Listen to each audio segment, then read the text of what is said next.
Hi, my name's Chandler. I'm a lube tech here at Dahl Ford, and today I'm going to show you how to jump start a car. So the first thing we're going to do, make sure your car's on, whichever one you're using to jump start. You want no accessory powers on, so you don't want your headlights on, you don't want the air blowing, and you don't want the radio on. All that is doing is just excessive drain on the battery itself. At that point, what you're going to do is you're going to hook up the negative cable first to your ground or your negative battery terminal, whichever is easily accessible. And then you're going to hook up the positive to the running car itself.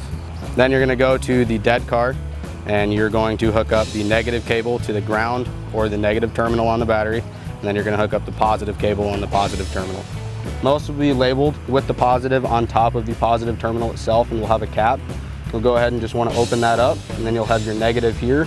Any open metallic silver looking bolt, screw head, anything like that can be used as a ground as long as it's clean, non-rusted, non-painted metal. When coming up to the car, before jumping and after jumping, do not let the lines touch each other. They will cause an electric current to flow, and you can get shocked by that, which is very dangerous. You have close to 13 volts of electricity running through those lines at one time, and then whenever you take the battery off, any order is fine. Just once again, don't let those lines touch each other.